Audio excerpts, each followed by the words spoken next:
Police তাদের এই 5 তারিখের পর থেকে একটু ঢিলে ঢালার থেকে কঠোর হতে হবে। কারণ সন্ধ্যার টাইমে যে এই ধরনের দুর্ঘটনা ঘটতেছে, আজকে এখানে চিন্তা হবে, কালকে ওইখানে, পরশু ওইখানে, এভাবে যদি হয় তাহলে আমাদের আতঙ্ক, মানে আমরা কিভাবে চলবো, আমাদের কোনো সেফটি নেই। এটা হচ্ছে মানুষ সবাই সুন্দরভাবে বাঁচতে চায়, এটার মেইন লক্ষ্য হচ্ছে আইন প্রয়োগ থাকতে হবে। আইন আছে, আইনের শাসকটা কঠোর হতে হবে।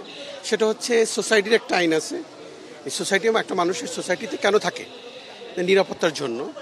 আমাদের এই বনশ্রী সোসাইটিটা বিভিন্ন জায়গার থেকে লিঙ্ক আছে, এই লিঙ্কটাকে কঠোরভাবে করতে হবে, সিকিউরিটি দিতে হবে এক। আর দ্বিতীয় হচ্ছে পুলিশ তাদের এই 5 তারিখের পর থেকে একটু ঢিলে ঢালার থেকে কঠোর হতে হবে। কিন্তু পুলিশ হবে মানুষের বন্ধু, এখন বন্ধুর থেকে যদি দলীয়করণ হয় বা ঢিলেঢালা হয় তাহলে সমস্যা। কিন্তু তাদেরকেও বুঝতে হবে যে আমরা দেশ সুন্দরভাবে থাকুক, সুন্দরভাবে চলুক এবং মানুষের নিরাপত্তা দিক, এটা আমরা সবাই চাই। কিন্তু কালকে রাত্রে যে ঘটনাটা, এটা হচ্ছে একমাত্র উনি দোকান থেকে আসতেছিল, তো ওনার একটা যে সিকিউরিটি, এটা মহল্লার একটা সিকিউরিটি দায়িত্ব, উনিও একটু রাত্রে আসছে বিদায় ওনার পিছনেই লেগেছিল, এই কারণেই এটা হয়েছে। কিন্তু এটা সবারই সুন্দরভাবে বাঁচতে ইচ্ছা করে, কিন্তু এই জন্য রাষ্ট্রীয়ভাবেও এখন একটু সমস্যা, দলীয়করণভাবে একটু সমস্যা, এবং সোসাইটির কারণে যদি কোনো সমস্যা হয় হ্যাঁ, আতঙ্ক সৃষ্টি হয়েছে। আর এটা আরও হবে যদি আইন শৃঙ্খলা যদি কঠোর না হয়, এটা আরও হতে পারে।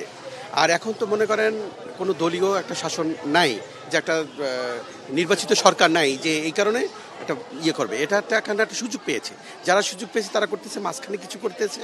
হ্যাঁ, এইটা আমরা এখন সবারই অ্যালার্ট থাকা উচিত, সোসাইটি হোক আর মহল্লাবাসী সবাইকে একটু অ্যালার্ট থাকা উচিত। কারণ একটা মানুষের অঘটিতভাবে একটা জীবন চলে যাবে, এটা তো ঠিক না ভাই। এই যে গতকালকে যে ঘটনাটা ঘটছে, শুধু এখানে না, ধানমন্ডি তো শুনলাম একই টাইমে ওইখানেও ঘটছে, তারপরে মোহাম্মদপুরেও ঘটছে, তার আফতারনগর ঘটছে, বিভিন্ন জায়গাতে যেভাবে চিন্তাকারী করতেছে, এটা তো অনেক রাত্রে না। এখানে যে ঘটনা ঘটছে এটা 11:15 সময়, তখন আমরা ওয়ান ব্যাংকের সামনে ছিলাম, এই পাশে ছিলাম। আমরা যদি এখান থেকে আমরা তো ভাইরাল পাইছি, বাসা যাবে আমি জানতে পারলাম এই ঘটনা।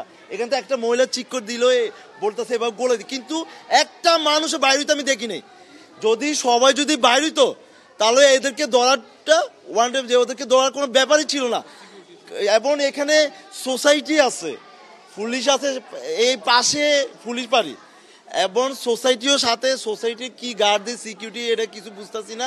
কারণ সন্ধ্যার টাইমে যে এই ধরনের দুর্ঘটনা ঘটতেছে, আজকে এখানে চিন্তা হবে, কালকে ওইখানে, পরশু ওইখানে, এভাবে যদি হয় তাহলে আমাদের আতঙ্ক, মানে আমরা কিভাবে চলবো, আমাদের কোনো সেফটি নেই। তাইলে এখানে শুধু যদি সবাই যদি আমরা একতা থাকি, আজকে এখানে হোক, সবাই যদি এভাবে জোরে পড়ে, সবাই যদি পলাই যায়, সাধারণত এই বাসার মধ্যে এই যে এখানে ঘটনা ঘটছে, দারোয়ান থাকার অবস্থা, 11:15 সময়, আমি জানি 11:30 আগে কোনো গেট বন্ধ হয় না। এখানে 11:15 সময় কেন গেট বন্ধ করলো, আর ওই দারোয়ান কেন গেট খুললো না, এখানে কোনো কিছু সন্দেহ লাগতেছে আমার। এ কারণে আমি সঠিক পুলিশের কাছে আন্তরিক আবেদন জানাতে চাচ্ছি, সঠিক তদন্ত চাই, আমি সঠিক তদন্ত করে সঠিক বিচারটা চাই।